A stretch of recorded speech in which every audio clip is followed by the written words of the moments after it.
December 1944, the Ardennes Forest, Belgium.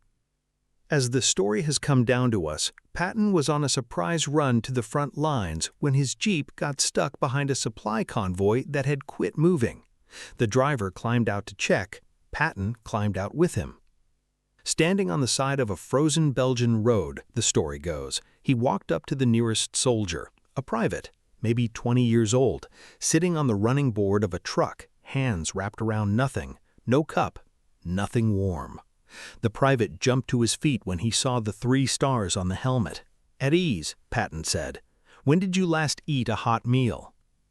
The private thought about it, really thought about it, the way the account tells it, like he was trying to recall something from a long time ago. "I'm not sure, sir. A few days." "How many days?" "3, sir. Maybe 4. Patton looked at him, looked at the convoy, looked at the frozen road disappearing into the tree line. "What have you been eating?" "K-rations, sir. Cold." Patton turned to his aide. "Who commands this sector?" This is the story of what happened when Patton found out why his men were cold and hungry and what he did about it. It is the kind of story that gets passed down in units and retold long after the war, and I will tell it the way it comes down to us. Some of it you can stand on, some of it is the telling. Before we go on, make sure you subscribe. New stories every day. To understand why any of this would matter, you have to understand what December 1944 actually was in the Ardennes, and that part is not legend. The Battle of the Bulge began on the 16th of December. 3 German armies came tearing through the American lines. At night, the temperature dropped to around 10 degrees Fahrenheit. The roads iced over. Air support sat grounded for days. American infantrymen lived in foxholes dug into frozen ground. No fires. Smoke would bring German artillery down on their heads, so they sat in the dark and the cold and waited. Frostbite moved through the units like a second enemy. Medics were pulling boots off men and finding black toes, trench foot, hypothermia, pneumonia stacked on top of all of it. Hot food twice a day was supposed to happen. Mess units were meant to follow the front, set up field kitchens, and push meals forward. Winter made it harder. It was supposed to happen anyway, and in a lot of places, it wasn't happening. That much is documented. What follows now, as the tale is told, the private had a name, Paul Garrett, 19 years old, out of Lexington, Kentucky. 3 days into the offensive, the field kitchen simply stopped coming forward. No message, no explanation. It just stopped. Garrett and his company ate cold tinned meat, hard crackers, and chocolate that tasted like chalk, and by the 3rd day they were rationing even those. And in the story, nobody was working on it. The mess unit responsible for Garrett's sector, so the account goes, was run by a Staff Sergeant Donald Briggs, 31, from Pittsburgh. He knew the men weren't being fed. He'd been trying to get it fixed for 2 days. The problem was a road junction a mile back. German artillery had been walking rounds onto it since the offensive opened. 2 trucks hit. After the second one, convoy commanders stopped using the route. Briggs had already found an alternate road the day before. He just needed authorization to cross into another battalion's sector. He'd put the request in through his supply officer, a Lieutenant Frank Sykes, 25, out of Cleveland. Sykes had folded it into a report to battalion headquarters. And there it sat, 3rd from the bottom of a stack of 40 others. Nobody had flagged it urgent, dry. Nobody was hungry at battalion headquarters. When Patton's aide reached the battalion commander, a Lieutenant Colonel George Carver in the telling, the message was simple. Why haven't the men in Garrett's sector had a hot meal in 3 days? Carver called his supply officer. "Pending," the man said. "How long?" 41 hours. Carver closed his eyes. "Get me Sergeant Briggs." Briggs arrived 14 minutes later and laid the whole thing out in 90 seconds. The blocked junction, the alternate route, the truck sitting ready to roll the second someone said go. Carver listened. Then, the story goes, he asked the question that had to be asked. "Why didn't you implement the alternate route?" I needed authorization, sir. The route runs through another battalion's sector. Did you request it? I submitted the request through the supply officer, sir. When? 43 hours ago, sir. The room went quiet. Get the trucks moving, Carver said. I'll clear the authorization. Go. Briggs left at a jog. Then Carver turned to his supply officer. You buried a report about men not eating in the middle of a combat operation. Sir, I didn't think. That's correct. You didn't think. Carver's voice was flat. Where's the report? The supply officer found it in the stack, third from the bottom. Patton arrived at battalion headquarters about an hour later. In the story, he walks in wearing his combat gear, 3 stars on the helmet, the ivory-gripped revolvers on his belt, and the look of a man who has already made up his mind about several things. Carver met him at the door, came to attention, saluted. Patton returned it. Tell me what happened. Carver told him all of it, the blocked junction, the alternate route Briggs had found, the report that sat in a stack for the better part of 2 days because nobody looked at it. Patton listened without interrupting. When Carver finished, Patton was quiet a moment. The men are eating now?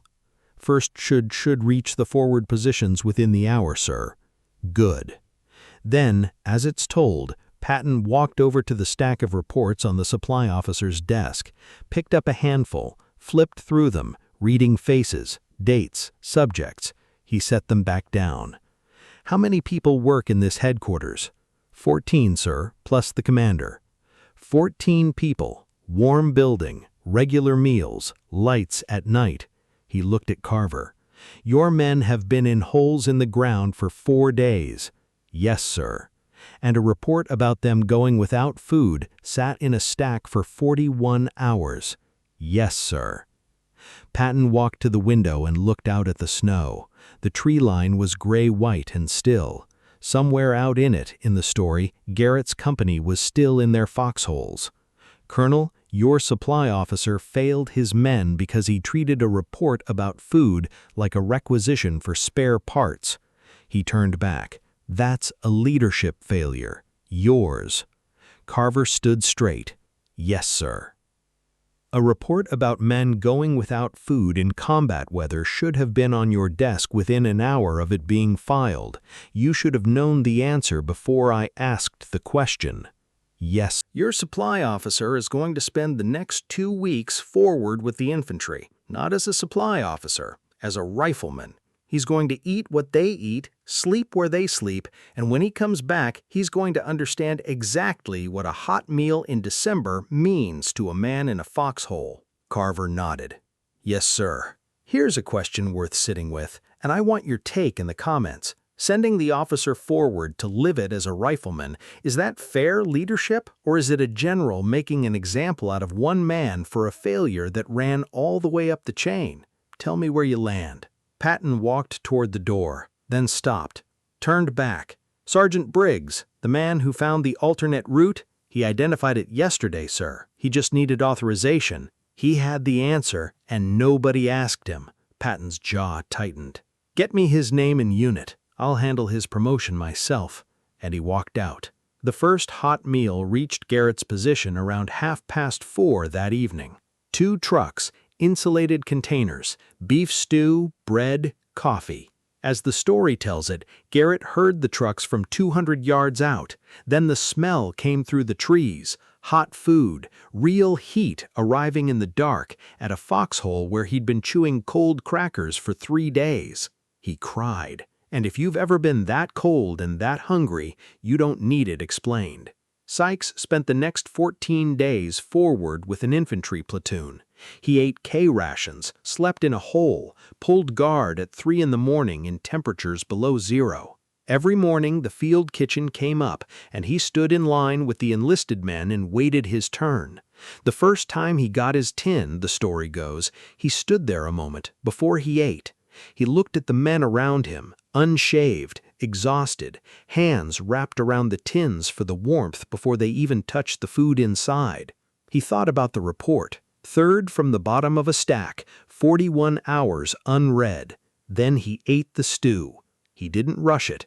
It took him a long time. Sergeant Briggs, as the tale finishes it, received a promotion to technical sergeant effective the 22nd of December 1944, the paperwork signed by Patton himself, and in the remarks line, 4 words. Briggs supposedly said later that he didn't understand the promotion for weeks. He'd just been doing his job, he told another sergeant. He'd seen the problem, worked out the solution, and waited for someone to tell him to go. The other sergeant told him that was exactly the point.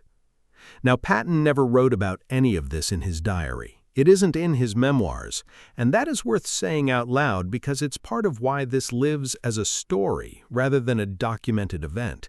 It wasn't a battle. Nobody died. It isn't the kind of thing that makes headlines. But in the telling, for Garrett's company, for men who spent 3 days in frozen foxholes eating cold tinned meat while a report about them sat unread, it became the day they understood something about the army they were in. Someone had asked the right question. Someone had climbed into a jeep and driven to the front to ask it. The question was simple. When did you last eat a hot meal? And the answer changed everything. The story doesn't end at the front. As it's told, Sykes came back to battalion after his 14 days and didn't ask for his desk.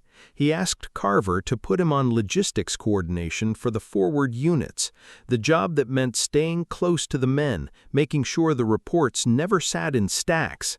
By the end of the bulge, he had a system. Every report on food, water, or medical supply for forward units went to the top, always. Unresolved after 12 hours, it escalated on its own. He called it the Garrett Rule. He never told Garrett. And Garrett, in the story, survived the bulge, went home to Lexington in September of 1945, worked at his father's hardware store for 30 years. His family said he was never much of a talker about the war, but every December when the temperature dropped and the snow came, he made sure there was hot coffee ready by 6 in the morning. His wife asked him once why it mattered so much. He told her about a Belgian road in December 1944, about a jeep pulling up, about a general with 3 stars on his helmet asking a private a simple question. He told her about the stew that came at 4:30. Something shouldn't be allowed to get lost in a stack, he said. That's all. So here's my question for you.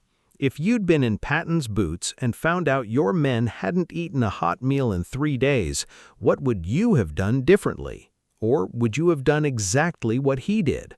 Let me know in the comments. And if you want to hear about the time Patton reportedly threatened to relieve one of Eisenhower's top logistics officers for not moving fast enough and what happened when Eisenhower found out, that story is next. Hit subscribe so you don't miss it.